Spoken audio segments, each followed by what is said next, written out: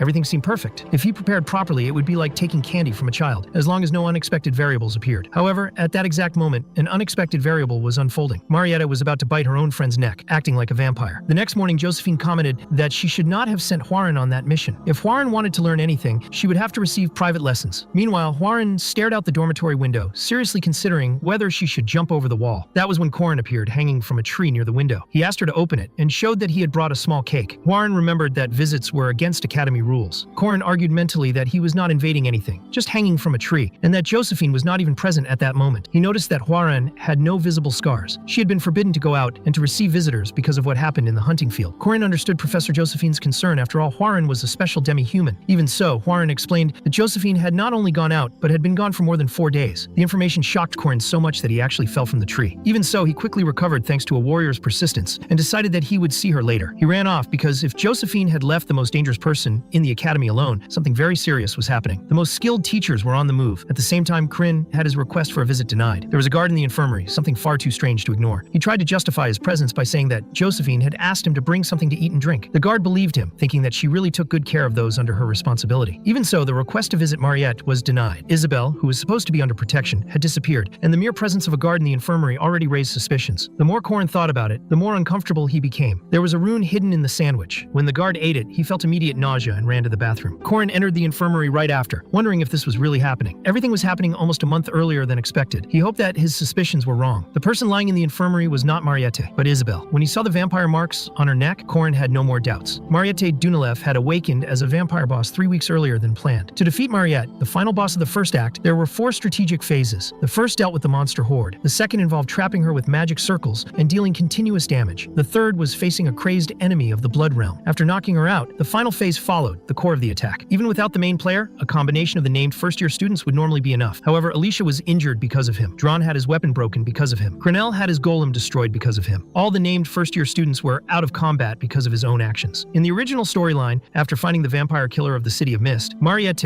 attacked her roommate and went insane. In his last life, they waited beneath the dormitories to intervene quickly. On that occasion, Park Seihoo had deliberately let Marriott go in order to capture her later. Now, because of Corin, everything had turned into complete chaos. Alicia had broken bones in several parts of her body. Corin's golem had been destroyed, making him useless until it could be rebuilt. Corin even thought about Huaran, but he could not predict how the situation would unfold with her. There was no choice left but to rely on Dron. Dron refused at first, reminding him that the rule of mercenaries was not to take part in a fight that could not be won. Without his sword, he only had his own hands. Then Corin offered 20 gold coins, in addition to soul dust with 100% purity. The payment was enough to convince him. Dron accepted, stating that Corin was a reliable employer, and joined the group. Later, Corin went to the library to convince UL. He mentioned that he had read about the traditional alphabet and the Ogan alphabet, exactly the knowledge she was trying to decipher. If she helped him, he would teach her everything he knew. The druid UL joined his group for that reason. Later in the cafeteria, Corin Lock went to Yeager and Lark, the new inseparable duo, to say that he was looking for people to form a group. He made it clear that it would be a difficult mission, with low pay and extreme danger. There was even a real possibility of death when facing a special demon, but if they succeeded, they would gain honor and fame. The two accepted without hesitation. The group now had a secondary damage dealer, a support, and enough people to endure the first phase of the confrontation. Thus, they concluded that they had met the minimum requirements. It was the best Corin could do at that moment. Then Corin Lock remembered what Seihoo had said when he witnessed everything. Park Seihoo had commented that Marriott was crying while hiding in the forest, and that it had been very difficult to find her. Corin knew that there was only one forest inside the academy, the hunting field. Dron told his employer that he understood the objective, but asked how they were going to find her. Corin explained that this was exactly why they had brought a druid capable of communicating with spirits. UL asked how much he really knew about Marriott, and then struck her staff against the ground, asking the spirits to guide them to her. Several spirits appeared around the group, leaving everyone impressed. However, Corin could not see anything. Everyone started staring at him strangely, which left him confused. He realized too late that there was a creature behind him. With a single movement of his spear, he split the monster in half, but soon after, an entire horde appeared. Lark began reciting his spells, while Yeager prepared his hammer. Corin ordered them to retreat a few steps and not run in a disorganized way. The plan was to reduce the number of enemies, little by little. Lark would stay in the rear, protected by the others. Drawn advanced alongside Corin, realizing that he showed neither fear nor hesitation. He acted like a true commander, which caused great admiration in Drawn. Yeager commented that he thought he had seen Marriott in that area, but could not find her, only monsters everywhere. Yuel explained that this was exactly what the spirits had shown. Doubts arose as to whether Marriott was controlling those creatures. Lark disagreed, stating that monsters did not behave like that in groups. Corin, however, explained that Marriott was not a puppet manipulator and had no way to control so many monsters at the same time, much less in such a disordered manner. After defeating the horde, Drawn questioned the reason for that aggressive behavior. Corin explained that monsters attack according to their instincts, but that in extremely abnormal situations, they enter total panic and begin to act without logic, fleeing or attacking indiscriminately. That was when Marriott Dunalef, already transformed, appeared before them. Corin ordered everyone to prepare for battle. Lark was to remain in the rear. Yeager and Drawn would step back one pace and act as support. He himself would take the front line. A new mission appeared. The target was Marriott Dunalef. Corin's attributes increased by 50% due to the influence that this battle would have on the world. His commandments were being strengthened. The first of them was to save that world, and to do so, he needed to stop Marriott. However, this conflicted with another commandment, which stated that he would not turn a blind eye to the misfortune of good people. The scenario was updated. The mission changed from defeating Marriott to saving her. They realized that she was crying, although completely out of control. When Drawn attacked with his giant sword, the strike was blocked by a barrier of blood. Lark identified it as a familiar born from vampire blood. The fact that a newly awakened vampire was already able to create an orb was terrifying. Corin explained that there was no reason to panic. Marriott had just been born and still did not possess an adequate source of mana or blood. As long as she was not supplied with her mother's blood, she would not be able to do anything other than block attacks. Drawn recalled that the greatest weakness of mages was defense, and that was why Marriott had activated that resource immediately. Then Marriott ordered everyone to disappear from there. She used a blood spell, but Yuel managed to defend the group using the power of the forest. Yuel was in the ideal place to fight. The hunting field was her natural habitat. She activated rapid root growth and the protection of the forest spirits. Even so, the blood bullets almost broke the roots. That exchange alone consumed almost half of Yuel's mana, and she had still not fully recovered from the previous test. Corin realized that Yuel was reaching her limit. He then took a knife, made a small cut in the nearby wood, and asked her to hold on, because he intended to turn that fight around in 5 minutes. Yuel doubted whether that was not a lie, but she stayed only because of the promise she had made to him. Meanwhile, Marriott continued accumulating even more blood power. In Phase 1, she made the surrounding monsters attack the group. In Phase 2, she began to fight on her own. For everything to work out, they needed to jump from Phase 2 directly to Phase 4. In other words, until reaching the final phase, Marriott was still not using her maximum power. This had happened before, both in the game and in Corin's last life. The walls made of wood and roots began to crack under the pressure of the blood. Corin decided that Lark needed to leave before Yuel, since he could only use beginner magic a few times. He ordered Lark to leave immediately, and, when Yuel joined him, for both of them to run as far away as possible. Corin realized that the real problem was alchemical magic. Marietti's blood mixed with her ice magic, forming frozen blood crystals that exploded the wall of roots created by Yuel. Even so, Yuel continued reciting spiritual spells. The spirits answered the call. Corin realized that even though he had carved several runes into those roots, only a pure blood druid could activate them. Despite the appearance being similar to runic writing, that ancient script was a completely different system. It was a secret script that could only be obtained after completing Yuel's scenario, as she had always worked to become a sage of the forest. It was a writing of the devotees of nature, more than 1,000 years old. The runes inscribed through Yuel's power allowed her to summon the Wicker Doll, a gigantic willow golem. Yuel could hardly believe that it had truly been summoned. Corin thought it was a somewhat dishonest trick, but in that situation there was no other option. He then warned Yeager that there was still an owlbear alive among the earlier monsters, and ordered that it be thrown together with the Wicker Doll. Everything was already prepared, and no one had noticed. Yeager hurled the owlbear, which collided with the golem and was pulverized. The monster was burned as a sacrifice, serving as fuel for the Wicker Doll. The golem was not affected by either Marietti's blood attacks or her ice attacks, but with every blow it delivered, Yuel felt crushing pressure. Maintaining that summon required absurd power. Corin ordered her to keep controlling the golem, because if she lost control, everyone would die. Heavy and gigantic, the Wicker Doll advanced toward Marriott. She counterattacked with blood spears, but the golem remained standing, blocking everything with ease. The problem arose when it was pierced by a colossal spear. The fire that kept it active was extinguished, and the golem fell to the ground. The only chance Corin knew had just collapsed. This truly was a special level difficulty. Marriott Dunalef revealed her true terror. Yuel became extremely weak, and Corin ordered her to withdraw. Remaining there in that state would only put her in danger. When Yuel retreated, Jagger wondered what they would do alone. Corin concluded that Marietti had already used all her long-range attacks. Now it was time for close combat. He took his spear and charged, closing the distance. Corin, Jagger, and Drawn managed to block the next blood spears. Drawn in particular tried once again to pierce the blood orb, but failed yet again. This time, however, Jagger managed to help him. Corin hammered the sword as if driving in a nail, shattering the blood orb. In the next instant, however, he lowered his guard, as Mariett's third phase was activated. The blood blood field. Drone and Yeager were knocked down in the blink of an eye. Corin immediately understood that everyone was trapped inside that field. When the blood orb was destroyed, an automatic trap was activated. The pressure that spread across the area was absurd, almost crushing. Marriotte's essence, which until then had maintained only minimal defense, was forced to react. The remaining orb forcibly drained her blood, and from it created a great blood guardian. Corin was the last one still standing. He had not imagined that it would end like this. Normally, facing that situation would require at least 3 people by his side. Even so, that no longer mattered. He was determined enough to defeat her with his own hands. When one is born human, it is natural to distinguish livestock from people. It is also natural to shrink back and close one's eyes when witnessing the desperate struggle of something that does not want to die. Marriott, however, in that sickened state, felt something strange in her throat. She was instinctively drawn to the neck of someone whose name she did not even know. She bit. Her canines, which had always been there, pierced the skin and reached the veins of that poor girl. The body trembled and struggled to survive, but that did not matter at that moment. Marriott felt no need to look away. The painful sound of moans seemed like a distant melody, while the warm blood flowed to her lips and down her throat. For the first time, she felt sated. When everything ceased and her heartbeat returned to normal, disgust came immediately after. Her body, now full of vitality, seemed to collapse. She realized what she had done. That had not been the hunt of a monster. That had been a crime. She had almost killed her own friend. Upon realizing that she had treated someone dear as livestock, Marriott felt her stomach churn and ran away, trying to distance herself before hurting anyone else. Even so, Corin chased after her. The great blood guardian roared before him and spat several spiked spheres. Corin advanced without hesitation. He executed the 6-step thrust. On the 4th step, he activated the returning heaven spin, cutting all the spheres with a spinning attack. Forced to react, the creature summoned 2 more blood wolves. That was not a problem. Corin had vast experience dealing with wolves. He dodged both attacks and pierced them with his spear, using the mountain throw. It was far too simple. The guardian grew even more furious and accelerated to the point that it seemed to vanish. Corin remained calm. He knew that victory did not mean mastering every technique, but finding a weakness and acting at the right moment. When the opening appeared, he advanced. The spear struck the great guardian's ribs with the crawling serpent strike, followed by the venomous dragon exit. The impact was devastating. The guardian was defeated. The blood field dissolved. The creature weakened, melted, and returned to being nothing more than blood scattered across the ground. Even so, Marriott continued to be possessed by a terrifying power. She had reached her final phase. As soon as this phase began, one member of the group was immediately placed in critical condition.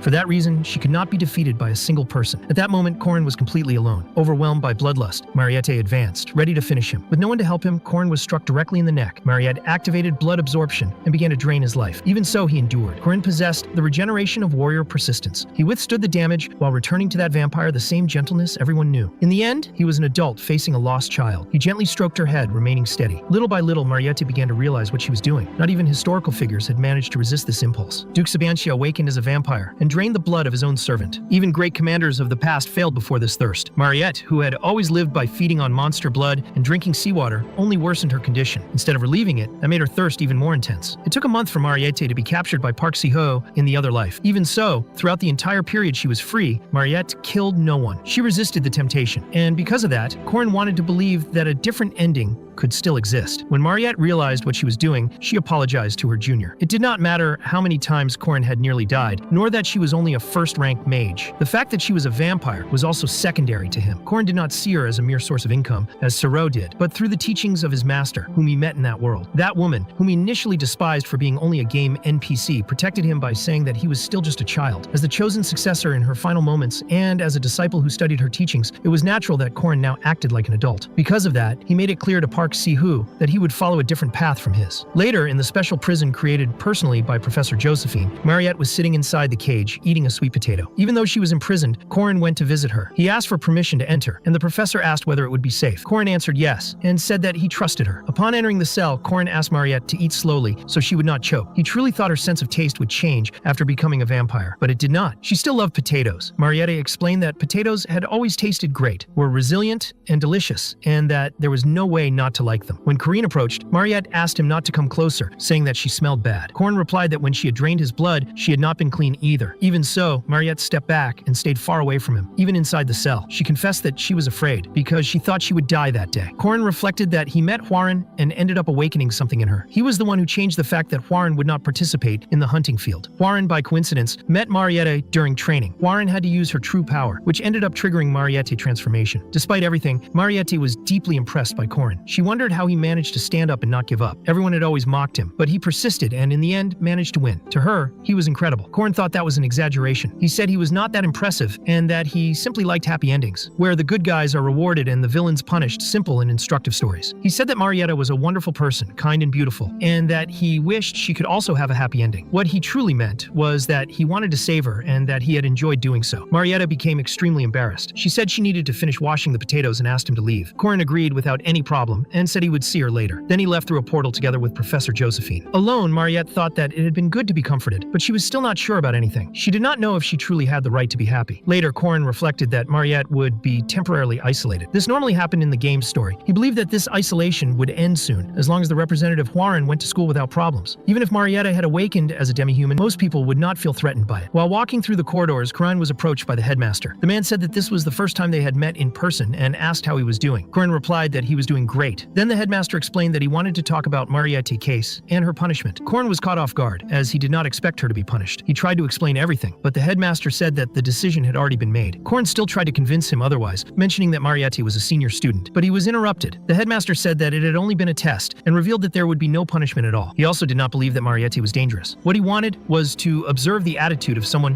who had truly fought against her. Finally, he asked Corin not to worry, because Mariette's isolation would end soon. The headmaster explained that they still needed to confirm her stability first. In any case, he had already heard many stories from other students, but he was curious about the real details of what had happened. Because of that, he asked Corin to explain the situation more clearly. The pregnant woman tries not to make any sound, even covering her mouth because she is so terrified. Soon after, other people appear, and the man warns them that the bastard is coming. A woman next to him apologizes, as she is extremely frightened. The man tells them that they need to get away as quickly as possible.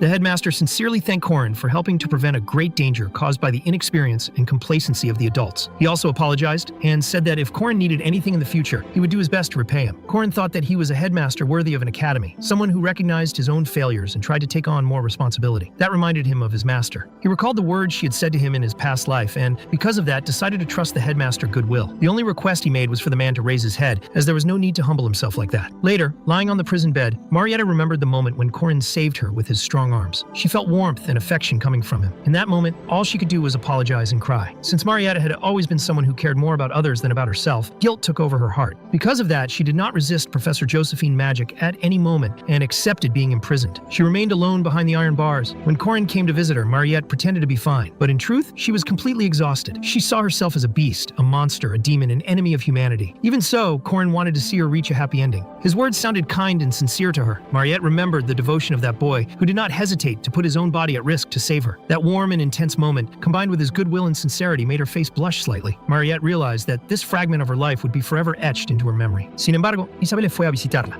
Y lo primero que hizo fue abrazarla fuertemente, preguntando si estaba bien y cómo se sentía. Mariette preguntó si no le tenía miedo.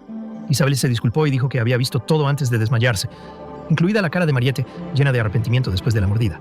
After 1 week, Mariette officially left isolation. When she returned, she was warmly welcomed, but her greatest concern was Isabel. She believed that her friend should hate her after what had happened. Mariette even thought that she should disappear from the academy. En realidad, Isabel solo logró salir porque ese alto estudiante de primer año la ayudó en secreto, pero él ya había desaparecido.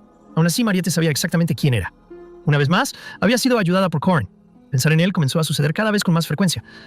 Isabel said that, no matter what happened, she would always consider Mariette her friend, and wanted her to think of her as an inseparable friend. Mariette began to cry, saying that she thought she would be hated. Isabel explained that, to be honest, she had already felt better after some time, but the hospital doctors prevented her from leaving, which made it impossible for her to meet Mariette right after the isolation. In reality, Isabel only managed to leave because that tall freshman secretly helped her, but he had already disappeared. Even so, Mariette knew exactly who he was. Once again, she had been helped by Corin. Thinking about him began to happen more and more often. That was how the first part of the story came to an end, with a happy ending for everyone. After everything that had happened, Corin organized a simple and solitary routine marked by the constant repetition of classes lunch, more classes training dinner, and more training. That exhausting schedule was necessary because he needed to become stronger and improve as quickly as possible, especially considering the situation involving the next girl who would appear in his life. As the days passed, he was already able to use new spear techniques with much greater efficiency. The final essence of the Serpent of Calamity and the exit of the Venomous Dragon were visibly more powerful, the result of intense and continuous training. During one of those days, Mariette appeared and was impressed by how much Corin had pushed himself. She clearly noticed his growth and commented that he had worked hard that day. Corin noticed that Mariette had returned to her routine as if nothing serious had happened, and on top of that, she had brought several foods. There were pancakes, sandwiches, and even pasta, all made from potatoes. Corin felt even hungrier at the sight of it and decided to eat with gratitude. However, when he tried to grab the food, blood began to run down his wrist because of the injuries from training. Mariette had to restrain herself because she was now a vampire. Seeing the fresh blood, her instincts reacted, and she almost lost control, even starting to salivate. To avoid problems, problems, she took out a small bag of blood she carried with her. It became clear that there was a big difference between fresh blood and blood stored in bags. Marriott commented that Corin blood might be especially tasty, but soon realized how strange that sounded and apologized, visibly embarrassed. Corin compared the situation to the difference between organic and industrialized products, or between frozen meat and freshly cut meat. Marietta agreed with the comparison. Corin then joked casually that she was destined to consume only stored blood for the rest of her life, but quickly added that he would not mind if she drank his blood from time to time if she wanted. That made Marietta even more embarrassed. Corin explained that his body would regenerate anyway, and that when she got tired of blood bags, she could look for him or even drink a little right then. Marietta asked him not to say that kind of thing. Trying to change the subject, Mariette handed Corin a gift she had been hiding. She revealed with great embarrassment that it was vampire blood, explaining that it would be good for his body. Corin drank it in front of her, which made her even more flustered. Right after that, the system indicated that he had consumed a second-rank life elixir. Corin maximum aura increased to 500, and he gained 10 points distributed evenly. He realized the taste was not the best, but he clearly felt his body had grown stronger. Even so, he commented that the elixir was excellent. With this new power, Corin believed he was ready to begin the next scenario, which involved Alicia Arden. Alicia was a direct descendant of the renowned Arden sword family and a second-rank knight. Her life had changed greatly since the start of the academy. After facing a barrier she had never encountered before, when comparing herself to a 5th-rank knight, she realized she needed to improve. Since then, she had been putting in more effort, although until not long ago, she was known for her laziness and for walking around carefree, always eating honey bonbons. Deep down, Alicia only followed that path because of pressure from her family. She had no great ambitions nor a true passion for swordsmanship. Despite possessing genius-level talent with the sword, her attitude left much to be desired, making her a problematic student. She preferred frivolous activities, such as eating sweets and shopping, and she was satisfied with that lifestyle. It was during one of those carefree moments that Corin approached her, noticing that Alicia had not been frequenting the training hall. She justified it by saying she had many tasks and missions. Corin then commented that he knew of an opportunity that would earn a lot of money. Alicia, confused, wondered why he kept insisting on seeking her out. Being near Corin made her uncomfortable because she felt she could not rely only on her natural talent. Even as a recognized second-rank swordswoman and the granddaughter of a sword genius, Corin training methods seemed too harsh for her. Even so, when Corin explained that the mission would pay 2 gold coins and had second-rank difficulty, Alicia immediately calculated how many honey bonbons she could buy with that amount and accepted the proposal without hesitation. Corin informed her that the main mission would take place in the middle of the following week, but also mentioned a short-term mission that would pay 20 silver coins and could be done that same day. Alicia readily agreed. Corin concluded that, in the end, all Alicia needed was money, something simple and straightforward. He believed that was already enough to start the planned scenario. He was not completely sure, but based on his predictions, there was a strong chance that the events would begin later that very day. In fact, Alicia liked the patrol missions available on the mission board. They consisted of following a route designated through the city and checking if there were any problems. It was simple work, since the monsters that approached the city usually did not go beyond 4th or 5th rank, with rare exceptions of mid-level creatures. There were no major challenges, but the financial reward was satisfactory. Above all, Alicia liked the attention and praise she received during this type of mission, which made everything even more enjoyable for her. Alicia liked having her power and talent reaffirmed by other people, because at home she was constantly looked down on by her own family. Deep down, she was not as bad as they said. Hearing praise during the patrol made her feel a little better about herself. It was at that moment that Corin noticed something ahead and pointed out the presence of an owlbear in the area. Alicia handled the situation without difficulty, and that day patrol continued calmly, safely, and without incidents, as long as nothing unexpected happened. Shortly after, a flare exploded in the sky, indicating an alert issued by the previous patrol group. That meant the discovery of a monster nest of at least rank 2. The worrying detail was that it was not a common signal, but a magical flare that could only be seen with special glasses. Realizing this, Alicia became discouraged, understanding that something truly serious had happened. In contrast, the other members of the group became excited, commenting that they had beside them the granddaughter of the sword genius. Corin concluded that his predictions were correct. The rank 2 monster nest found by the previous group was composed of wolves led by a werewolf. The creature was the same one Alicia had defeated before, even while poisoned, during the incident involving Seihoo. This time the werewolf was defeated with even greater ease. However, a new enemy appeared right after that Dullahan, a rank 1 monster. Upon seeing the Dullahan, Alicia became truly worried. She was not yet fully prepared to face that type of enemy, but even so, she drew her sword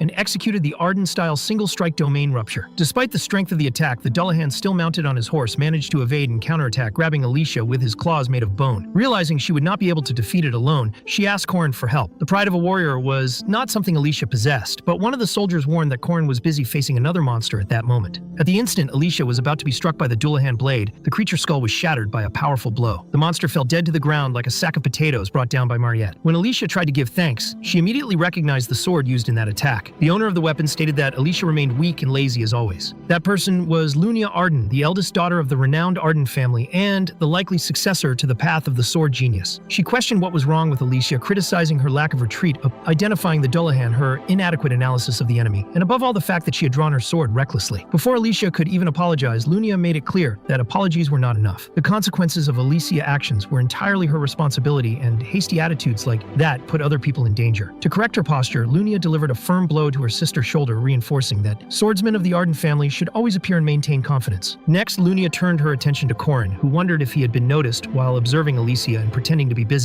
Lunia introduced herself as a great disciple-bearer of a divine sword. Corin paid his respects and introduced himself as a disciple of the 8 suspended spears. Lunia asked if he was a friend of Alicia, and Corin immediately understood the intention behind that question. Even so, he could not reveal his skill with the spear, since there were only 2 other known people besides him who mastered that technique. Lunia accepted Corin's silence without pressing further. After the confrontation, the group informed the pavilion master that all monsters in the area had been eliminated. It was explained that the elite troops of the Arden family were formed by second-rank knights, known as the 5 Swords, all led by Lunia. Each of them was at least at the same level as Alicia, or even stronger. None of the swordswomen questioned whether they should pursue the monsters that had escaped. Lunia decided they would not, and ordered an immediate return, and at the last moment she called Alicia to accompany them. Swordsmen usually traveled in groups because those known as sword factions were in essence fencing organizations similar to clans. They followed their leaders united around common ideals, and over time came to see themselves as true sects. 60 years earlier, the sword genius Garant had initiated a new generation of swordsmen. As the head of the family, at the time began spreading the concept of martial arts schools, the Arden family established itself as a renowned fencing lineage representing the entire continent. Later at the Arden studio located in Merkaba Lunia, the leader of that place demonstrated her absolute authority, her strict discipline, and even behavior reminiscent of a gang leader as she confronted all the apprentices. She formally introduced herself and greeted the first pavilion master. Those present wondered what was happening because even though she was the great disciple of the family, they did not understand why she had made Alicia kneel. Lunia began listing the missions Alicia had completed, mentioning patrols, merchant escorts, and even rank 4 monster hunting groups. To her, all of that was absurd. She then questioned the cafeteria assistant mission. Alicia explained that it was a job where one wore a uniform and handed out flyers saying she had simply found the uniform pretty. Lunia reacted by calling it ridiculous and criticized the fact that Alicia was using the Guardian certification received as a favor from the main family for something so trivial, asking if she intended to stain the Arden name. She continued by pointing out that all those missions involved only low-rank monsters and asked whether Alicia enjoyed being called a heroine. At that moment, Alicia remembered her grandfather, words realizing that she could not run away from her own essence. Later, after sending her back to Merkaba, some girls commented that the younger sister looked healthy and had even gained a little weight. Lunia agreed, but asked whether any of them knew the boy who was always walking close to Alicia. They replied that Corin was just a rank C knight. Lunia immediately denied it, stating that he was by no means just rank C. She had noticed that Corin's gaze remained on Alicia from the beginning to the end of the battles, and that the monsters barely managed to attract 20% of his attention. That was not mere common experience, nor simple practice. As for his spear skill at first glance, it seemed basic, but someone who had reached the peak of the Arden style could perceive the depth of that technique.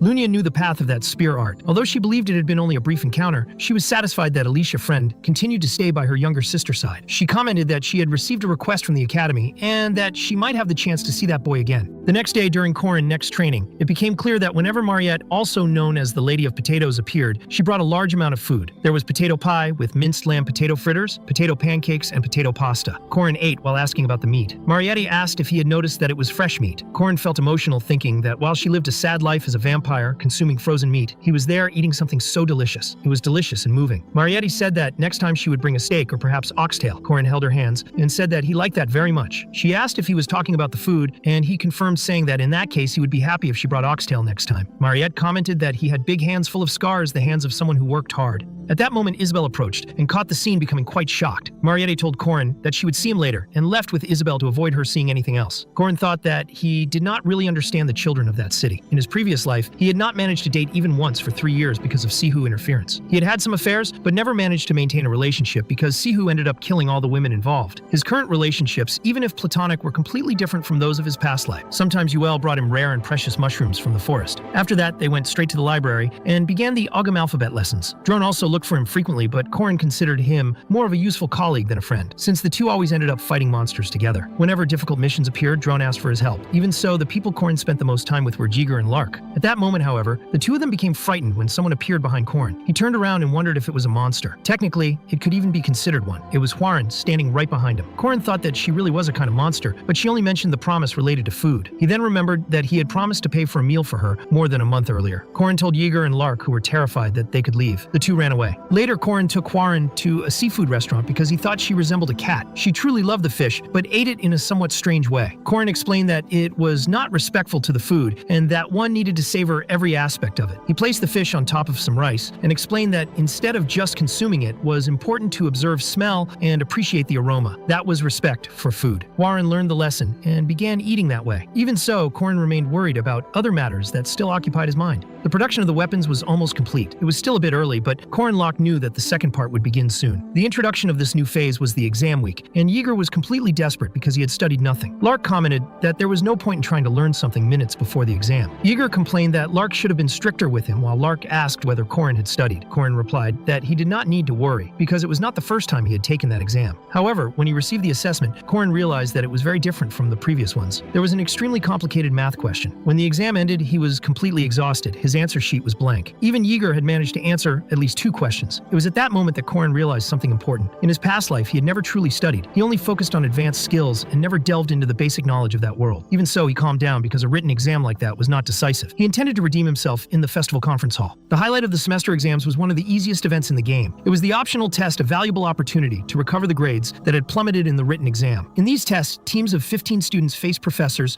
from the night faculty or invited temporary instructors. Performance was evaluated directly by the instructors in charge. Since Corin was only ranked C, the instructor level should not be high, which meant practically guaranteed points. That expectation collapsed when everyone was shocked to see the instructor Lunia Arden, who was there specifically to observe Corin Lock. Corin wondered why she was present. Shortly after the practical test of the first-year Group A began, there were special guests for that evaluation. The elites of the renowned Arden fencing family, known as the 5 Swords of the First Pavilion, were present. They stated that they would take it easy. When the combat began, everyone advanced, including Dron. Corin realized that although all 5 swords were ranked 2 among the students, there were also fighters of that level. Even so, when they used the Arden sword formation combining 5 strikes in perfect synchronization, all the students were devastated. A powerful gust of wind hurled them away. Dron knew that the chances of victory were not high. Against an experienced group, they blocked vision, maintained solid formations, and possessed extensive battle experience. Even so, Dron used one of his magnetic swords to disperse the smoke around him. At that moment, Melia, the ghost sword, advanced directly, making it clear that the 5 swords were ambushing the students one by one. Alicia was attacked by Jenny, the swift sword. Jenny assessed the situation and concluded that among the 15 students, 6 of them were already more than enough. With extreme ease, Jenny knocked Alicia down with a sweep, pointing out that her stance was completely unbalanced. Alicia was almost hit in the head, but managed to dodge at the last moment. The audience erupted into chaos as the students were crushed by the 5 swords of the first pavilion. One by one, they fell, leaving only Dron and Alicia standing. Dron launched his spiritual swords of fire and iron. His combat experience finally began to hold its own against the 5 swords. When the dust settled, he managed to summon his 5 magic swords, showing clear signs that he could reach victory. On the other hand, Alicia was under increasing pressure. Jenny stated that she needed much more practice. She commented that at that rate, as the possible heir of the sword genius, she might not even need to worry about graduating, since it would be better to abandon the academy. Alicia, however, refused to accept that idea. Even so, when she blocked another of Jenny's attacks, she became extremely dizzy and fell to the arena floor. Jenny concluded that Alicia still had a long road ahead of her. In the original storyline, Lunia Arden was supposed to take on the role of guiding Alicia, but Corin wondered why she had become the instructor of Group B. When Lunia announced that they would begin aura refinement training, everyone became apprehensive. She explained that it should be treated as an experience equivalent to facing a special rank enemy. A special rank was a monstrosity capable of facing an army alone, a disaster that even dozens of guardians were not sure they could defeat. It was the kind of creature most guardians would never encounter in their entire lives, a being that eventually became legend. However, when it came to Lunia, the situation was different. She was someone capable of facing monsters of that level because only a monster could defeat another of the same tier. Her first attack completely shattered the arena, opening a crater in the center and hurling chunks of the ground and several students far away. Yeager almost died from the impact and complained that the instructor was going way too far. Corin evaluated the situation and concluded that, in truth, she was still holding back because if she were truly serious, she would have already killed everyone there. Yeager was still carrying Lark, who was foaming at the mouth because he thought the poor guy would die if left on the ground. Corin observed the situation and sincerely thought that Lark might already be dead. Before any other reaction was possible, a new attack knocked Yeager and Lark down at the same time. Lunia declared that they were far too insignificant to receive her guidance and demanded that Corin appear immediately. Only Corin and Zeno remained standing, and Corin raised his arms by instinct, considering the possibility of surrendering. Lunia made it clear that if he wanted a terrible grade, he could do that, but she would not allow it. To her, it would be a waste to lose the rare opportunity to face her. Corin was extremely nervous, his body gripped by chills, but he remembered that many times in the past, he and Lunia had fought side by side as comrades. She had been his spearmaster, and it was no exaggeration to say that Lunia was the one who truly taught him how to fight on the battlefield. Even at the end of his past life, he was never a match for her. Still, this was a wall he would have to overcome someday, and he decided to try now. The decision pleased Lunia, and the confrontation began with sword against spear. The exchanges were fast and intense. Even though he managed to block and counterattack, Corin was clearly the more exhausted and pressured one in the fight. His attacks did not even come close to hitting her, while Lunia dodged with extreme ease. The spectators began to question how someone of rank 5 could defend himself like that against Lunia Arden. At a certain point, Corin could barely breathe. Lunia noticed that he had run out of energy and sheathed her sword. For a moment, Corin thought she believed he had already pushed himself enough, but he soon realized that was not it. That was the beginning of domain rupture, one of the most powerful techniques of the Arden family. When Lunia drew her sword again, she released her killing intent. The pressure was so intense that even the people in the stands had difficulty breathing. Some teachers became alarmed, questioning whether she intended to kill the student, and some called for the immediate end of the test. It was already too late. Lunia had executed the single cut of domain rupture. At that moment, it felt as if time itself had stopped. The translucent reflection of Lunia Arden moved within the frozen time toward Corin, while the sword advanced slowly. Corin, almost motionless and gripped by fear, pushed his spear with everything he had. He could barely move, as if he were trapped within the domain itself. Perhaps what had happened before with Marriott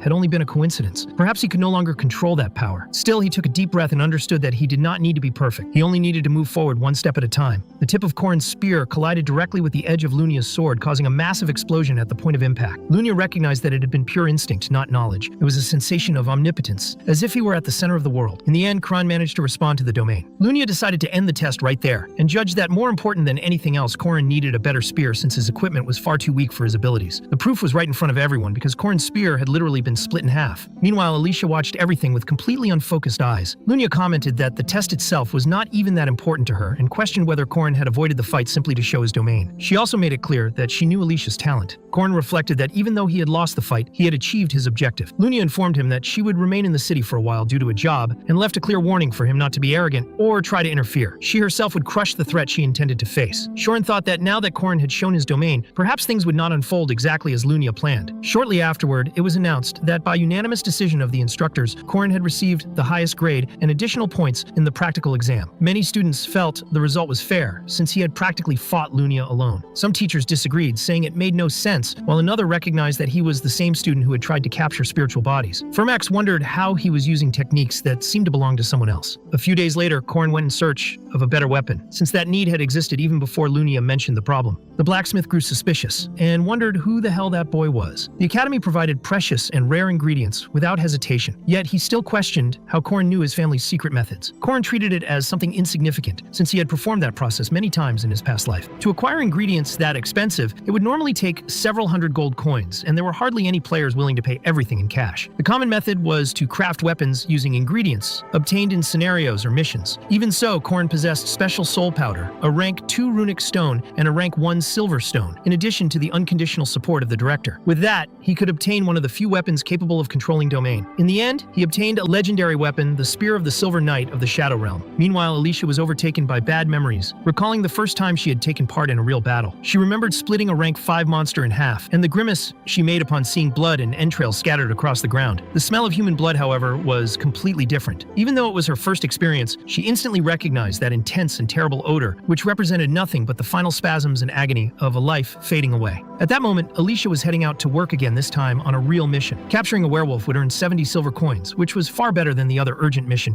involving the vampire known as the Mist Assassin of the city. Alicia refused that option because she did not like excessively dangerous things. Deep down, there was a subconscious reason she had chosen a mission involving werewolves. Even so, she wondered where her savior might be at that moment. The other guardians complained loudly when Corin appeared, saying it was a curious coincidence. Alicia noticed that the veterans did not have friendly expressions at all. Because of the quota system, the Guardians Association was forced to tolerate the participation of core rank students. Even so, Corin felt relieved that Alicia was there with him. The other guardians could not say anything openly in front of the granddaughter of the Sword Emperor, but the looks they cast were so intense they seemed to pierce the back of his neck. Corin then asked Alicia how her vision was doing. Alicia asked if he had heard that from her sister. Corin replied that, in a way, yes, but stressed that she needed to hurry. Lunia was serious and truly intended to destroy her to the point where Alicia would no longer be able to wield a sword. Alicia commented that she could simply stop using a sword when that happened. Corin knew that would not solve the problem, but he also had no intention of giving up there. Later, the group arrived at the werewolves' nest, where there were 2 adult werewolves and approximately 20 hunting dogs. The group dealt with the dogs without much difficulty and managed to hunt one of the werewolves. However, the situation took a strange turn when countless werewolves appeared all at once. People began to wonder where the 5th rank boy was. No one knew for sure, but Alicia was doing very well, taking down several werewolves on her own. Soon after, lupine ghosts began to appear alongside the werewolves. Alicia found that strange because places with few humans normally did not attract evil spirits, which indicated that all of that had been deliberately caused. Then another creature appeared, a ghost knight, who struck Alicia's sword with a heavy axe. She wondered why the other guardians were not attacking, until she realized that one of them, who seemed to be approaching to help, had actually tried to attack her from behind. By pure reflex, Alicia used a sharp slash and split the two ghosts in half. At that instant, she smelled human blood again and wondered if she had killed a companion. That distraction almost cost her life as another ghost knight advanced toward her. Before the attack could land, Corin pierced the creature's head with the tip of his spear and scolded Alicia for standing still. He explained that those creatures were not people, but bodies reanimated by dark magic. Alicia was confused, but Corin clarified that the main event of the opening of the second part was the subjugation of the vampire assassin. Normally, this serial killer whom Marriott failed to capture in the first part would begin to stalk the player's group. If someone chose the mission to capture werewolves during that period, they would end up encountering the assassin known as John Doe, and would be able to repel his attack after facing him. That was exactly why Corin was there. Suddenly, a gigantic ghostly presence appeared before them. Alicia was frightened by the sight, but Corin ordered everyone to prepare to flee immediately. He advanced first using the fifth step of his spear, the pagoda tree mountain, pinning the creature's ghostly cloak against a tree far above the ground. For a moment, Corin wondered if he had truly died, but quickly dismissed the idea. It would not make sense for that being to be the boss of the opening act. Based on John Doe's peculiarities, it was possible to face him alone. John Doe himself acknowledged that it had been impressive since Corin had destroyed his puppet. He decided to end things there for the day, but made it clear that he expected to meet that boy again in the future. Corin knew that John Doe was powerful, but his true specialty was stealth. The cloak that had been struck transformed into a crimson mist. When the life of the undead mage that served as the source of that mist reached zero, the death mist was activated. What Corin had destroyed was nothing more than a puppet, a device used to trigger the mist created from the corpse of a mage. That was exactly why capturing John Doe was so difficult, because he possessed several of these puppets. Corin ordered everyone to flee immediately because that mist was extremely dangerous. Alicia asked if he was going to leave the spear behind, but Corin said it was fine. He activated the return rune, and the spear returned directly to his hand. Alicia found that incredible, but at that very moment, one of the mercenaries stumbled and fell along the way. Alicia was the first to try to rescue him, and ended up being grabbed by a giant hand that emerged from within the mist. Corin found that far too irritating and told the mercenary to run away immediately. Then Corin borrowed the cloak and charged straight into the mist. He never thought he would have to do that twice. In his past life, he had stumbled and panicked in that mist, reaching a critical state in just a few minutes. Now with regeneration, he could endure longer, but it was still lethal. The real problem was Alicia. Suddenly her blood began to be drained by the mist. Corin knew that the death mist drained every drop of a person's blood until death. Desperate, Alicia thought about cutting the claws that held her, but she no longer had the strength to do so. She remembered Lunia, who had once questioned that deplorable state of hers. Then Alicia let go of the sword. She thought she had been weak and mentally apologized to everyone who had trusted her. Deep down, she wanted to become someone worthy of respect in the eyes of her savior. At that moment, Corin returned as her true savior and in desperation tried to reach her. When he got close, Alicia said that at that rate he could die and asked him to save her. Corin told her not to worry, placed the hood over her, and explained that attacking the claws at random would not work. He put the sword back in her hand and asked her to focus and remain calm. From that moment on, he would protect Alicia from the undead. Alicia knew what she needed to do, but said she did not have enough energy because she was injured and dizzy from the mist. Corin stated with conviction that she could do it. Among all the swordsmen he had known, Alicia possessed the greatest raw talent. If she made the decision, all she needed was to take a single step forward. That would be enough. Then Corin advanced alone against the undead. He knew he also would not be able to remain there for long, and it was obvious that, being of a lower rank, his endurance was limited. Even so, if he did not say that to Alicia, she would have no choice but to face her fear. Alicia decided to resort to her grandfather's secret technique, capable of cutting anything. To do so, she needed to awaken the perimeter eyes, a cursed ability that forced the vision of other domains. Tears fell mixed with blood emotions, were laid bare, and everything became fuel to advance toward the world where time seemed frozen. She then took the first step and executed the single strike domain rupture. The attack eradicated all the monsters around, cut down the trees, tore through the forest, and lit up the skies once more. The mist vanished in the blink of an eye. With that, the other hunters approached and realized that one of the bodies on the ground was John Doe himself, the vampire assassin. Many wondered whether Alicia had cut the forest in half. Not even Corin expected that. He believed she would use only the third form or something similar, but Alicia had gone beyond. She was radiant happy to have finally succeeded. While everyone celebrated, Corin fell into despair. His plans had been completely ruined. The next day, the news made the front pages of every newspaper. John Doe had been defeated, and Alicia Arden was proclaimed the great heroine, receiving a massive performance reward. Many began to question whether the heir of the family would change. The Five Swords platoon was not pleased at all. Lunia reflected that the Arden family operated within the sword faction and always moved according to the logic of power. In the face of Garand Arden's overwhelming charisma, they already anticipated who would be the next great swordsman to inherit that legacy. Domain rupture existed at the stage of the Path of the Heart, something unknown to most martial artists. Garand Arden had been waiting for a long time for someone capable of continuing his legacy. Lunia trained this technique while blood and sweat ran down her body. The calluses on her hands were proof of the harsh life she led. Even being called a genius of her generation, Lunia could not fully satisfy the Sword Emperor. Everything changed when her younger sister appeared. Alicia, an illegitimate child whom the head of the family brought from outside, had barely begun to wield a sword when she engaged in a friendly duel against her older sister.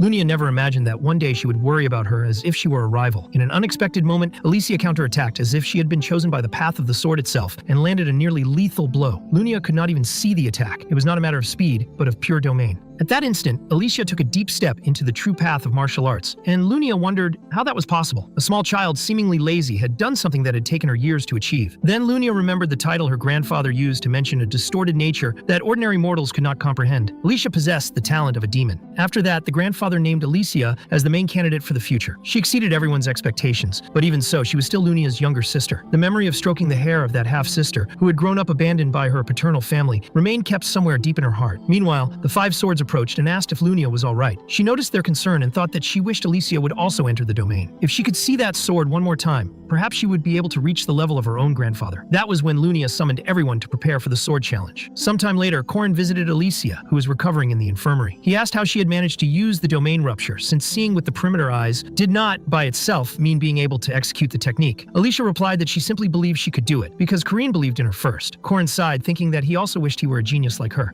At that moment, Marriott appeared to visit the freshman and asked if Alicia was all right. They introduced themselves, and Corin asked whether Marriott had come specifically to visit her. Marriott answered yes, but questioned whether they were close. Corin was confused by the question. Soon after, Warren appeared asking for more raw fish. Without realizing it, Corin had formed an unexpected group around himself, and Marriott was visibly bothered by Warren's presence, asking whether she had also received food. Corin told her not to worry, as he would prepare a wonderful snack for her as well. Even so, he thought that gathering such incredible and famous people together was too much to be just a coincidence. As rumors about Alicia's domain rupture spread, Corin concluded that Lunia would probably launch the sword challenge soon. He asked whether Alicia felt confident, and she clearly did not. The sword challenge was a tradition conducted by 5 master-level swordsmen, supposedly to test the master of the sword pavilion who would take over the internal affairs of the family. In practice, for a long time, this challenge had been used to eliminate competitors legally. Facing it meant risking death. Corin then presented a condition. If Alicia accepted, whenever he suggested fighting monsters or training, she could not refuse and would have to accompany him without complaining, becoming a permanent member of his group. Alicia accepted and swore loyalty. Corin, accepting that vow with everything he had learned throughout his life, officially acknowledged her decision. At that moment, one of the 5 swords was suddenly attacked by a dagger thrown by Warren. She introduced herself as a master of the knife style and a challenger to Alicia's dojo. A mercenary questioned the reason for the sudden attack, and Warren replied that she was doing it because she would get sushi if she won, starting the exchange of blows. Another of the 5 swords faced Corin himself, who introduced himself as a master of the Gandal style and leader of Alicia's dojo. He declared that he wished to learn from the distinguished master of the flowing sword, Lena, but knew that the best strategy was to attack before being attacked. The members of the new dojo were defined as follows: Corin Lock, master of the Gandal style; Warren, master of the knife style; Dronwarski, master of the flying sword style; Marriott,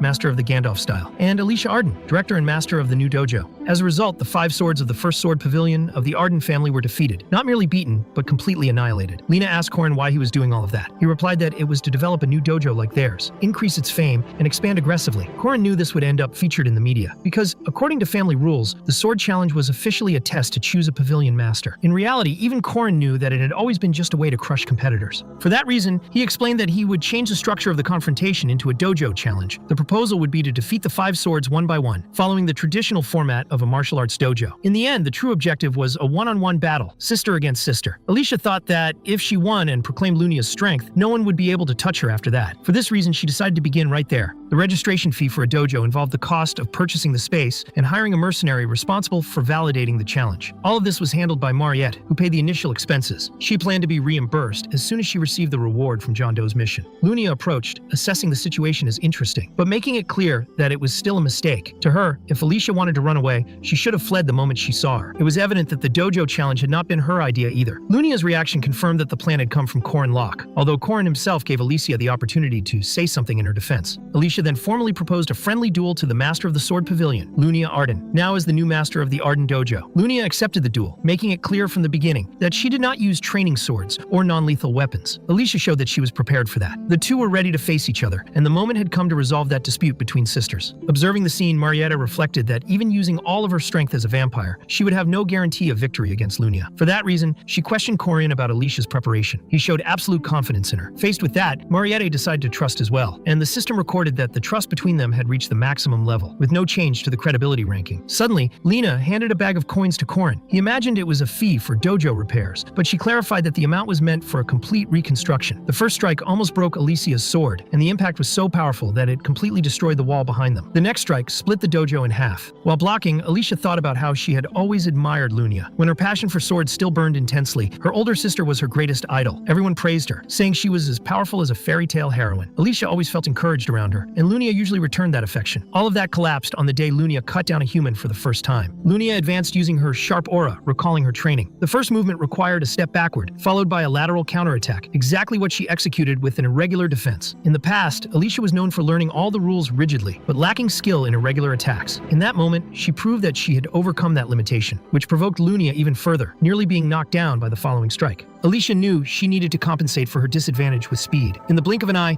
she appeared behind Lunia using the lightning charge technique. Lunia managed to react, almost cutting her younger sister's neck. Noticing the low guard, Alicia attacked with her own body instead of the sword, using a martial strike to try to knock her down. The response came in the form of a precise kick to the chin, forcing Alicia to retreat. Even so, Alicia remained standing, using all the techniques she had learned. She executed combined strikes, surprising Lunia, who acknowledged her sister's progress but made it clear that it would not be enough due to her inexperience. A kick to the stomach destabilized Alicia, making her lose her balance as she blocked the next strike. Despite the pressure, Alicia felt no fear. She was reaching Lunia, and more than that, she was beginning to see the entire domain of the fight. Lunia realized that this was exactly what she had always wanted to see. The strength she had denied existed in her younger sister. When Alicia sheathed her sword again, preparing for the next attack, Lunia immediately understood what she intended to do. Victory was just one step away. In response, Lunia also sheathed her sword and prepared herself. The two advanced toward each other. Lunia had been waiting for that moment. It was what she had always sought for Alicia to achieve. She remembered the day her younger sister said she wanted to become a swordswoman, as incredible as she was. Behind Alicia, Lunia saw Corin Lock, the master who had taught her to control the domain rupture. When the two ruptures collided, a massive explosion engulfed the field. The battle came to an end. The winner had been decided. The one kneeling on the battlefield was Lunia. Alicia had won, and Marriott celebrated even more than Corin, because he already knew that victory would happen. Compared to the master swordswoman, Lunia Arden, Alicia's only real advantage was the domain rupture. That was the only condition under which she could win. For that reason, Corin Lock instructed her to focus on dodging, retreating, and buying time, avoiding direct confrontations until creating the perfect opportunity to use the decisive strike. Victory was only possible within that specific limit of the fight. As expected in a clash of domains, the result was the cut to Lunia's sword. Faced with that, Alicia even wondered whether she had truly won. Lunia stated that her sister's performance was still not sufficient, but declared that from that moment on, neither she nor her subordinates would interfere in Alicia's work anymore. Then she turned her back and began to walk away. Before she could leave, Alicia asked her to wait. Corin thought Alicia might be frightened, which would have been understandable. After all, someone clearly weaker had defeated the master of the sword pavilion. It was natural to fear the looks Lunia would receive and the cold attitude of her sister as she turned her back. However, when Alicia approached, all she received was a gentle pat on the head. That concern made no sense. Corin remembered the first time he had met Lunia in his past life. It had happened even before the incident involving Marriott, far earlier than it should have occurred in the original storyline. Throughout all that time, Lunia tirelessly searched for Alicia's murderer, never finding them. The true culprit had been Seihoo. Even on the 3rd anniversary of Alicia's death, Lunia continued her search. Corin often visited Alicia's grave and encountered Lunia there several times. She always appeared to pray on the anniversary of her sister's death. He even thought that Lunia hated her. Lunia admitted that she felt hatred, but explained that she saw Alicia as lazy, careless, and irritatingly clingy. Even so, Alicia was the only person capable of easing the bitterness she carried. Lunia would never turn her back on her sister. If something happened to Alicia, she would take full responsibility. If Alicia inherited the family leadership, Lunia would support her in silence. When she patted her sister's head, Lunia said that Alicia had grown a lot. That was the Lunia Arden Corin remembered. Alicia became so emotional that she began to cry, and the system officially notified that Lunia Arden had been defeated. Corin received the rewards, and later Alicia was already recovering in the infirmary. During her recovery, Alicia confessed to Corin that she was afraid of fighting, but that there was a part of her that entered battle with a smile on her face. Corin confirmed that he had noticed it. Alicia explained that she had always avoided fighting because it did not match who she was. She had been afraid of facing Lunia, pretended to be less serious in training, and sought only simple tasks. Corin commented that many people would do the same.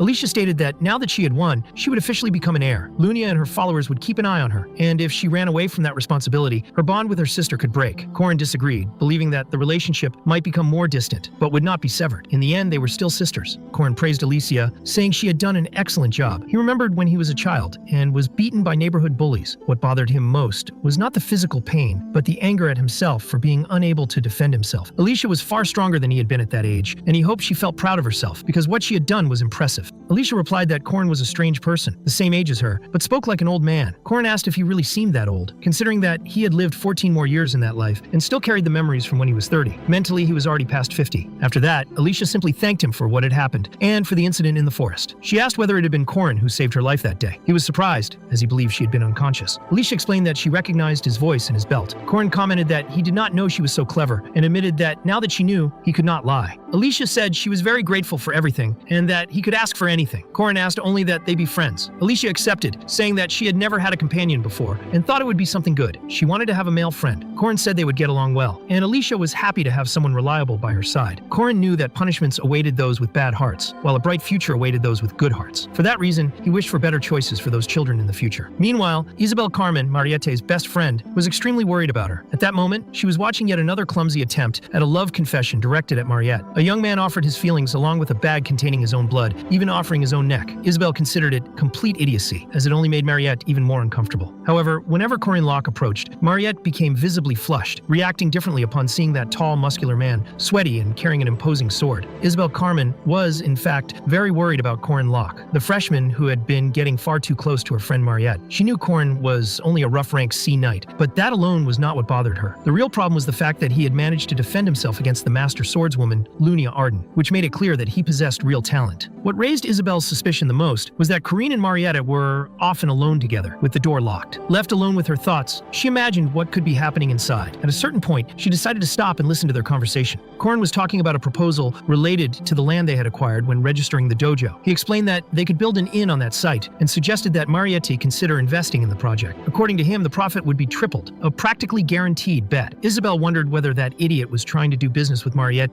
just because she was rich or because he thought he could take advantage of it. Later, in the training hall, Isabel witnessed Corin very close to Alicia, the second daughter of the Arden family. To make matters worse, he even handed her a voucher from the Santo Panda restaurant. That was the last straw. Isabel thought he was trying to win the girl over with food and that the restaurant was famous for being great for dates. In her view, after trying to seduce Mariette, he was now hitting on Alicia as well. Her anger was so intense that Isabel ended up falling from the ceiling beams straight to the ground. Even so, she did not care about the fall. She was completely furious with Corin. To her, he was not only getting close to two girls at the same time, but also never stopped talking about money. The following afternoon at the restaurant, Isabel still had to witness Corin next to Warren feeding her sushi directly into her mouth. Isabel's concern only grew. In her mind, Corin was a shameless con artist, living a suspiciously comfortable life. And in fact, Corin was dealing with many numbers. Company registration cost, dojo renovation, and the hiring of mercenaries had added up to a total of 97 gold coins, all spent during the fight against Lunia. That amount had come entirely from Mariette, something for which everyone should be extremely grateful, considering she had lent nearly 100 gold coins. Lunia Arden offered 50 gold coins for the renovation. Alicia received 110 gold coins as a mission reward. Warren also had substantial funds, managed by her supporters. Yuel, Lark, and Yeager had savings of their own. Drawn, obsessed with wealth, possessed an absurd amount of gold. In the end, Corin managed to gather 550 gold coins, enough to purchase a huge plot of land. The plains on the outskirts of the city were empty, but in the second semester, there would be a friendly exchange festival with another academy. That made the investment even more promising. For Corin, knowing the future meant having valuable information on his side. Later, the director was speaking with Professor Josephine. He commented that the stance of the Catholic Church, the royal family, the Mage Tower, and the association toward the academy was far from favorable, but that it was not a problem they could solve at that moment. Josephine stated that she would support him, no matter what happened. The director explained that he would be taking a leave of absence for some time. With the other groups, the situation would be manageable, but the Catholic Church was a particularly hostile environment. For that reason, he refused when Josephine offered to go in his place. He only asked that she take care of the academy during his absence, and that if anything serious happened, she use the emergency communication network. After he left and closed the door, Josephine turned her attention back to the enormous pile of documents on the desk. Among them was a report on an experiment involving the regenerative power of a rejected vampire. There was also a request for permission to build a third dormitory, which had been postponed. She sighed and continued reviewing the paperwork. The next request caught her attention. It was a request made by Corin Lock. Josephine wondered, with a certain weariness, what that boy was up to this time. The document dealt with a request for the provision of land intended for the cultivation of mandrakes. Later, at the test center in the west zone of the academy, Alicia looked around the place and wondered why they were harvesting mandrakes right there. The only thing Alicia knew about mandrakes was that they screamed loudly when pulled out. Corin Lock confirmed that this was exactly the case. For that reason, when harvesting mandrakes, it was necessary to be extremely careful not to rupture the eardrums. The use of good quality earplugs was mandatory, along with a wide space and open ground. With their ears properly plugged, the two prepared for the harvest. Corin explained that it was not possible to harvest a mandrake alone. One person had to hold the plant and pull it out by the root, while the other quickly cut the roots and the stem. Until that was done, the mandrake would keep screaming non-stop. That was the fourth time Corin had harvested mandrakes. In his past past life, he did this work together with Seihoo. Even so, he still felt a little nervous. When the moment came, he pulled the mandrake with all the strength he had. As soon as the plant began to scream desperately, not even the earplugs were working properly. Corin shouted for her to cut it immediately, but it was already too late. Alicia began to foam at the mouth. He realized that she was not wearing the earplugs correctly. With no alternative, Corin had to deal with it alone. He struck the mandrake repeatedly until he finally silenced it. When everything was over, Alicia was lying on the ground, literally asleep. Corin felt his eardrums bleeding and tried to wake the girl by force. After some time, he thought that he might even like to harvest silver mandrakes, but concluded that he would probably die if he tried that. That was when Marriott appeared. She explained that she had some tests scheduled at the center that day, but the noise was unbearable, so she decided to leave. Literally, she left by jumping out the window. When she saw the two of them together, she asked what they were doing there alone. Corin replied that they were just harvesting some mandrakes. Marriott asked if there were still more, and said that she would like to help. Corin tried to warn her that, without being a knight, it was difficult to deal with that. However, it was already too late. Marriott pulled a mandrake out of the ground without using earplugs. A silver mandrake could easily kill them. Casually, Marriott commented that she had a mandrake garden at home, and that just that year she had already harvested 30. She pulled the root out with her hand as if it were nothing at all. Corin found that simply incredible. Marriott asked if he intended to prepare an herbal decoction. Then she suggested that Alicia go get something to eat, clearly trying to get rid of her, and Alicia ran off right away. Corin asked what he needed to do, but Marriott replied that nothing was needed, since she would take care of everything by herself. That made Corin very happy. He thought she was amazing, without realizing what was really going on, even though he had a much greater mental age than he appeared to have. There were two main ways to consume a mandrake. The traditional way was to eat the root directly. However, the most effective method was to prepare an herbal decoction.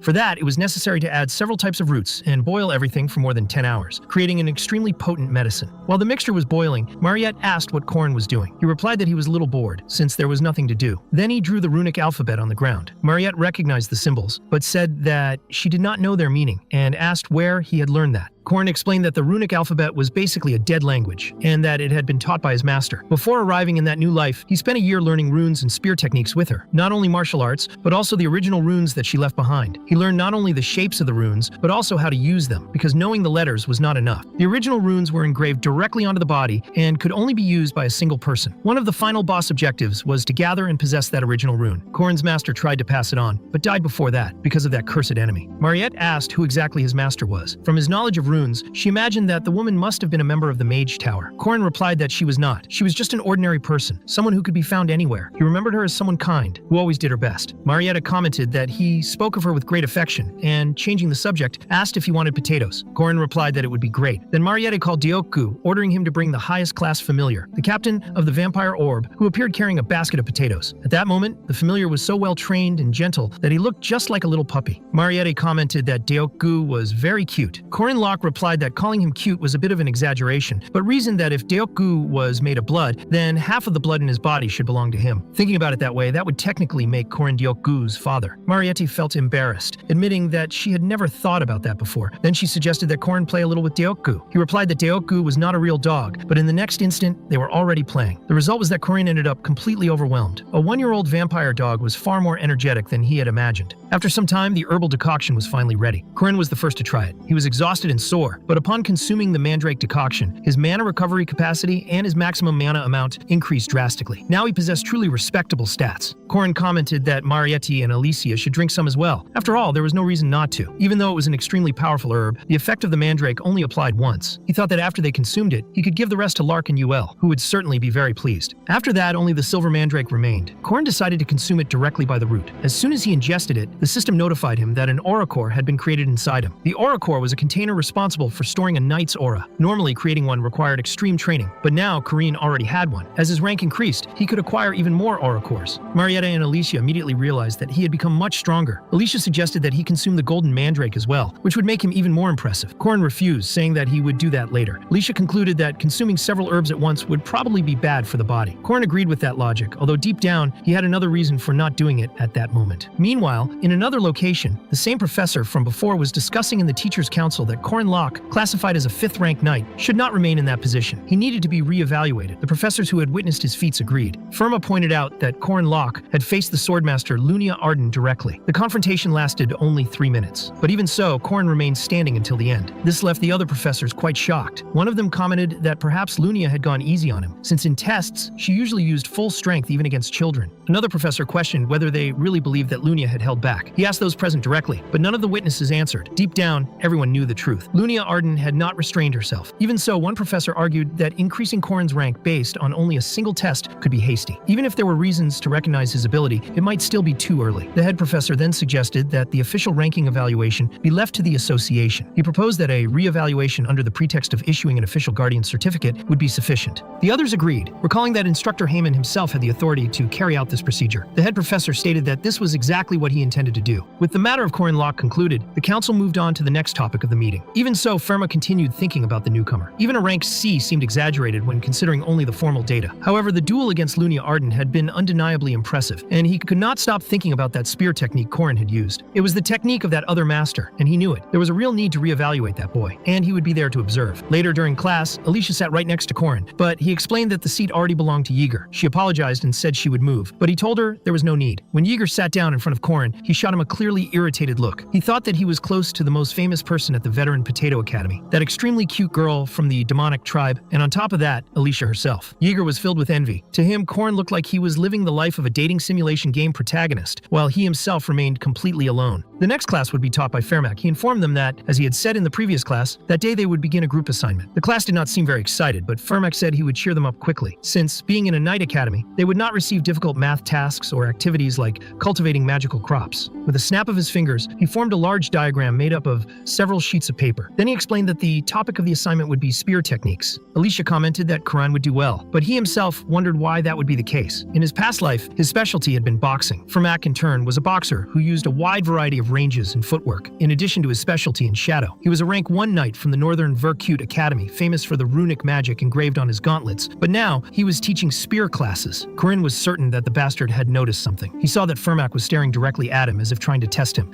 Fairmack explained that the assignment would also involve choosing and researching a specific type of spear within each group. The students would have time to demonstrate different techniques for using the weapon. One student asked whether this would not favor those who already used spears, but Fairmack replied that he would take that into account in the evaluation, adjusting the criteria and offering bonus points. Each group would consist of 4 members, and the participants would be selected randomly. Corin thought that group work was sold as a way to encourage and evaluate student cooperation, but in practice, almost always one person did all the work while the others did not care. He had gone through this countless times in his first life, working in groups with people who had no idea what they were doing, with those who only wanted an easy grade, or with those who always made excuses, such as saying their grandfather had died, even though that grandfather had already died dozens of times. He had lived through this for 4 years as a physical education student in college and another 3 years at the academy. This time, however, it would be different. He was with Yeager Hinchpeter, a 3rd rank knight with elite physical abilities, good judgment, and the ability to follow orders. Alicia did not even need to be mentioned, an incredibly powerful swordsmanship prodigy. The last member was Huaran. Despite her somewhat rough attitude, she was quite dedicated. Since everyone in the group was strong and hardworking, Corin felt that he could finally say goodbye to the frustrating experiences of the past. He thought about telling the others that he had made a reservation in the training room for 3 hours later, but that remained only in his mind. Yeager asked whether they had been using that room for about 2 months, and Corin confirmed it. Then Yeager asked whether the walls and floor were made of high-density material, to which Corin replied that they were, and that they were extremely expensive. Yeager then asked why the room was in that condition, since everything was completely destroyed. That had been caused by Huaran, who had devastated the place with a single punch against Alicia. To Corin, she was simply a psychopath. Corin had asked Huaran to go easy during training against Alicia, since the goal was to work specifically on spear skills. However, one only had to look at the state of the room to understand that this had not happened. Huaran destroyed everything, and did not seem to care at all. Because of that, the group ended up being expelled from the training room. On Sunday, everyone was at the church. Corin said that it was time to reflect a little on the group assignment and asked everyone to share their thoughts. Alicia apologized for what had happened the previous day, explaining that she could not control her own power very well. Corin replied that she had done well, and that all the time they had spent training together had been worth it. Alicia said that his spear skill was perfect, and that she had only been able to learn because of that, but Corin disagreed, saying that she learned because she had excellent eyes. Yeager commented that he still did not feel completely confident wielding such a long weapon. Even though he knew the technique called Return to the Heavens, he was still struggling to understand how to execute everything properly. Corin said that, in fact, he was doing very well. He then turned his attention to Huaran and asked how she was feeling. She answered simply, saying that she wanted to eat. At that moment, she was receiving communion, eating the wafers and drinking the wine. Corin knew that the Korean game he was inside had a strong influence from the world he came from, including Earth's religions. Huaran was dealing with what they called holy blood and flesh, something considered a mandatory weekend duty. Corin asked if she was acting as a nun among the Protestants, but she She explained that it was not by her own will. Even so, he commented that she should still read the scriptures because there was still much to learn from those called saints. He reflected that, although the Catholic Church held ancient views, Protestant teachings often spoke of the same things, such as love, loving oneself, and loving one's neighbor. Alicia commented that this was a wonderful teaching. Then Corin asked Hwarin if she knew the origin of the failure of the previous training. She replied that everyone was weak, and that even when she used little strength, they broke. To her, the weak would remain weak, and the strong would remain strong. Corin said that she was not completely wrong, but that this was an opinion only the truly strong could express. He then proposed a bet. If, within 1 minute, he could make her kneel, she would pay for dinner. Hwarin accepted, stating that if she won, she would not even need a reward, because she knew she would end up hurting someone. Later, they were in a more open field. Corin said that the start would be given by Yeager's signal, who was completely terrified, not understanding how they had ended up in that situation. Even so, he gave the signal. Corin advanced immediately, determined to use his secret arts from the very beginning. He even used the crawling serpent strike, but Hwarin defended as if it were nothing. When Corin tried to advance with the second step, his training spear ended up breaking. Hwarin observed that she had empty hands and unarmed fists. Corin commented that she really had a talent for destroying things. The two began exchanging blows using the 8 trigram steps. Corin managed to evade all the attacks and realized that she was not landing a single hit. Hwarin called him irritating and warned him that he should keep dodging if he did not want to die. The next attack was a direct punch. Corin thought that if he were hit, he would be hospitalized for at least a month. Following his instinct, he tried to block using the 8 trigrams chains. The impact was heavy, but he managed to block it. Hwarin barely realized what had happened and in the next instant was on her knees. Yeager and Alicia could not understand how that had happened. Corin simply commented that she had knelt.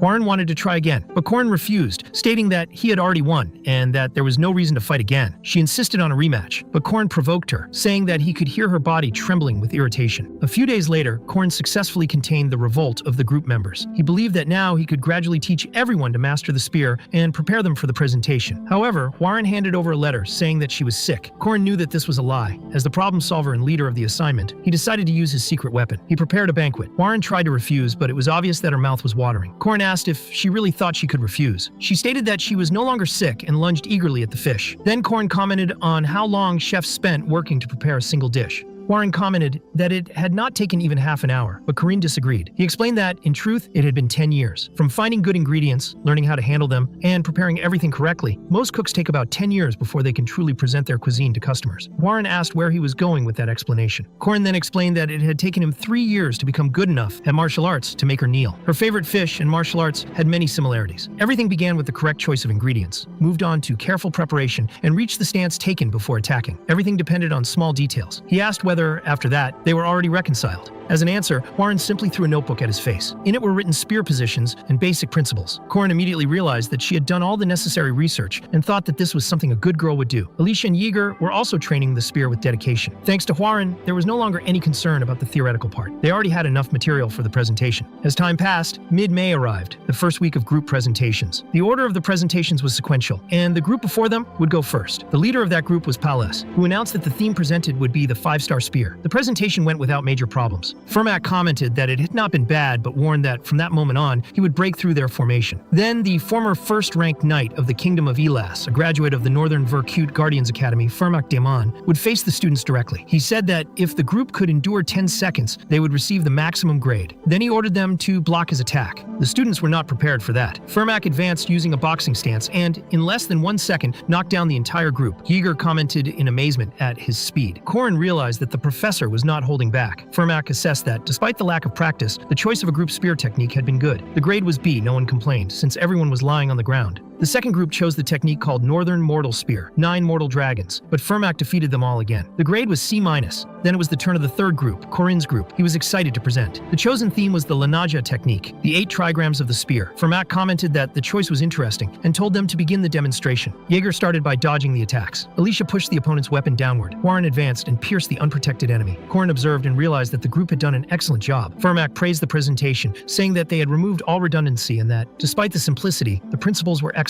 Corin prepared to tell the rest of the group to continue, but Firmak interrupted. He said that it would not be necessary because only the leader, Corin, would be enough. The fight would be only between the two of them. Corin understood at that moment that this had always been the professor's plan, but he raised no objections. Firmak advanced using the jet thrust lightning technique. Corin knew that in boxing, the fighter adopts a specific stance before throwing a hook. Normally in that situation, the opponent should block on the right side. However, Firmak's body was not moving from the right foot, and Corin knew very well that he was left-handed. Because of that, he blocked using the second step of the spear. Firmak himself himself was shocked at having been blocked. The students commented on the absurd speed of the confrontation. The professor increased the pace even more, but Corin continued to block all the attacks. Even though he was only rank C, Fermac realized that Corin had already surpassed the level of a simple student, so he decided to show everything he had, not just the basics. He wanted Corin to also set aside the basics and show the serpent technique. Fermac's next strike was devastating. Even so, Corin remained still and did not make a single move to block. The professor asked why Corin had not moved. Corin replied that 10 seconds had already passed. Up to that moment, the professor had used only his right arm to appear right-handed, but the response to the final attack had been a block from the left side. Fermac then explained to Group 3 that when it came to secret arts, many chose elaborate techniques blindly, but that basic principles were, in fact, the true secret arts. He then announced that Group 3 would receive extra points and take the maximum grade. The students were extremely emotional about the result. After that, Fermac called Corin aside for a private conversation and asked him not to feel pressured, since it would only be a casual talk. Later, already in the professor's office, Fermac asked whether Corin was really just a 5th-rank student. Corin replied that he was, at least officially. The professor stated that he should be aware that his abilities did not match those of a 5th-rank knight. Corin reflected that he could neither capture nor sense spirits because of his runic oath. Because of that, he could barely capture a 5th-rank evil ghost, which prevented him from advancing in rank. Fermac explained that the professors of the Knight faculty had recently gathered to discuss his case. The conclusion was that Corin needed to be re-evaluated. He would receive several missions, and based on them, his rank would be reviewed. The maximum rank allowed in this re-evaluation would be semi-first rank. According to the professor, the results Corin had shown were good, even though they had been achieved through unconventional means. Corin thought that ranking up in that way was not a bad thing, since the pay would increase. With a better rank, he would also be able to choose higher-level missions. If this were really inside a game, that kind of privilege would only come after the 2nd year. Because of that, he accepted the re-evaluation and asked what he would need to do. Fermac explained that there would be 2 missions carried out alone, involving monsters and evil spirits of semi-first rank. At the moment, there were 4 missions of that level available at the Guardians Association, 2 involving monsters and 2 involving spirits. Corin realized that, in the end, they were asking him to capture 1 monster and 1 spirit, and that he still needed to choose immediately. Fermac asked him to decide on the spot. Corin felt a little tense, but accepted. Shortly afterward, he was already departing for the mission. He was accompanied by the instructor Haman, who commented that it was not so bad. In his youth, he used to venture into the mist to find monster nests. Corin admitted that the path would not be so boring if he kept telling stories. Haman said he could tell a few, but soon explained what the first hunt would be. The target would be a semi-first rank monster located in the mountains, a 2-headed ogre. It was slow, but extremely dangerous. Corin asked whether 2-headed ogres were not normally first-rank monsters, since he had been re-evaluated only to semi-first rank. Haman explained that, in this case, the ogre was still a juvenile and had not reached adulthood, which justified the lower classification. In addition, according to the reports, it was raising some hunting dogs. Corin concluded that a frontal attack was out of the question. Haman commented that Guardians did not rely only on brute strength, and that this mission would serve to evaluate everything about him. Later, they arrived at the western mountains of the city, where the cave inhabited by the juvenile 2-headed ogre was located. Neither Haman nor the association staff, who were there only as a precaution, would help directly. Corin would have to handle everything on his own, and they would only intervene in case of an emergency. Haman asked Corin to report the results of his analysis of the area. Corin explained that, judging by the footprints around, there were signs that the ogre and the hunting dogs were moving together. He estimated the presence of 3 dogs. Haman observed that there were only tracks of 2 4-legged animals following the ogre. Corin then explained that one of them appeared to be a female and was probably pregnant. There were signs of a beast being dragged, which indicated that the prey had not been consumed on the spot. Neither ogres nor hunting dogs usually saved food, but that behavior changed when there were offspring involved. Haman said that the analysis had been impressive. Next, he asked how Corin planned to hunt a semi-first rank monster. Corin replied that the first step would be to separate the ogre from the hunting dogs, since they were beasts guided by instinct. To do that, he would use what had been given to humanity since the earliest times, the strongest weapon of all, reasoning. Even if humans expanded their influence and sailed across the world, there would always be threats lurking. Demonic beings continued to impose their presence in that world. That forest had a clear owner, the 2-headed ogre. It was a territory where few humans dared to set foot. That was his kingdom. The first to notice that something was wrong were the forest guards, the hunting dogs. They realized that the female of the group had disappeared. She was the one who was about to give birth and could barely move. That could only mean one thing. There was an intruder. The intruder had taken the female. When the information reached the great king of the forest, a roar of fury echoed with such force that it made the entire region tremble. The ogre, 2 heads twisted by rage, declared that the female had to be rescued. The great hunting dogs departed immediately, following the scent of the kidnapped female, while the ogre advanced right behind them. Within that kingdom, nothing usually stopped them. The tracking ended in a clearing. The female was found tied at the center of the area. She rubbed her snout against her companion, trying to confirm that he was all right. The moment they tried to free her, the trap was activated. Giant logs fell from above, completely crushing the beast. In a few moments, almost all of the hunting hunting dogs were killed. The last survivor realized too late that they were no longer hunting the intruder. It was the opposite. While he tried to catch his breath, a new trap was activated. Runic stones exploded, releasing destructive energy. That was something only one race could create, the malevolence of a human. The remaining beasts were burned to ash. Seeing his loyal subordinates reduced to cinders, the ogre entered absolute fury. The trap also turned against him, but that was not enough to injure the king of the forest. Even so, he did not realize that the hunt was only beginning. The ogre was also a natural hunter. One of his heads possessed keen vision. The other had an exceptional sense of smell. Together, they worked to avenge the hunting dogs. Following the tracks was not difficult. There were so many signs that it was absurd. The enemy did not even try to hide his own scent. Even so, on the first day, the prey was not found. The tracks were there, but even with constant pursuit, it always escaped. Even when it seemed to be one step away from capture, the target vanished. When he camped that night after trying to contain his frustration, the ogre was ambushed. A Hagilar's rune was activated. The attack would have been fatal, if not for the attention of the second head. Even so, shards of hail grazed him. Nothing significant. Soon after, new attacks began. Whenever he tried to sleep, hailstones fell on his head. The ogre began to ignore it, believing it did not represent a real threat. Then flaming stones appeared, setting part of the forest on fire and burning his body. Even as dawn approached and chaos spread, the prey continued to leave only ambiguous traces. 3 days passed like that. That was when the ogre finally realized the truth. He was not the hunter. He was the prey. Grief and fury accumulated within him until the source of everything appeared before his eyes. Corin emerged and made it clear that he was tired of that pursuit. The ogre charged immediately, consumed by rage. Corin responded with a leap, attacking from the air with his spear. The ogre believed he would not be able to dodge in midair and tried to split him in half with his club. At that moment, Corin used the pagoda tree mountain throw together with the technique of the 2 unnecessary strikes. The impact was devastating. The blow completely tore off the right arm of the two-headed ogre.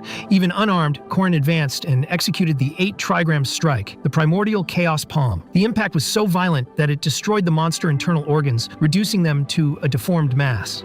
The tyrant of the forest met his end as prey to a human. After the battle, Corin explained that after filling his aura core, he had finally managed to use all the necessary power. The ogre had been defeated. Even so, his concern was now with Marriott. The narrative then returns 3 days back in time. Marriott was once again feeding Corin. He asked how far she trusted him and how far she would be willing to go by his side. Marriott, surprised, even burst the blood bag she was carrying, not understanding what he meant. She admitted that she might have gone too far, but made it clear that she trusted him. Corin then explained that he had a plan and that he needed her help. Starting the next day, she and Alicia would be part of it. Marriott did not understand immediately and questioned why the other girl would also be included if she herself was essential to the plan. Later, Marriott changed her clothes and took a bath to remove the blood. Despite being a veteran guardian and a special vampire with a turbulent youth, she was still just a young girl in the prime of her youth. The words chosen by Corin, which could easily cause misunderstandings, were enough to make Marriott's heart tremble. Even so, she was not naive. She realized that Corin always seemed to be one step ahead, planning and reacting even before something happened. This had already become clear both when he saved her and when he saved Alicia. She was not ungrateful for his efforts, quite the opposite. Even so, she began to wonder how much Corin truly knew. However, because she was in love, she ended up becoming blind to these details and once again accepted the favors of her unrequited affection. The reason many mages wished to become professors at the academy was not only the incredible collection of Merkaba books, but also the enormous research building. That place housed extremely rare ingredients, things that many mages only dreamed of seeing one day. Among them were special monsters that could not be killed and could only be sealed. Later, the mage Dana and Fermac stood before a massive wild boar. Dana asked whether the professor had ever heard of the boar that devoured an entire iron mine, along with the veins that had been buried deep underground. Fermac asked whether that research was related to the alpha trait of the special entity. Dana confirmed and explained that she wanted to write a thesis on the influence of a special demonic tribe on low-rank entities. Fermac asked whether it was enough to engrave a rune on the special monster. Dana confirmed, and commented on how good it was to have him by her side, praising his intelligence. She also pointed out that nowadays it was rare to find someone who mastered runic magic. Fermac explained that this was because runic magic was considered a dead language and difficult to use in real battles, unless the user was a knight like him, with a large amount of mana. At that moment, a student approached, and Dana commented that, as Fermac well knew, there were other dangerous monsters within the academy. She had never imagined that a special vampire would volunteer to help with the experiment. That vampire was Marriott. That was the meeting between the boss of the first act, Marriott,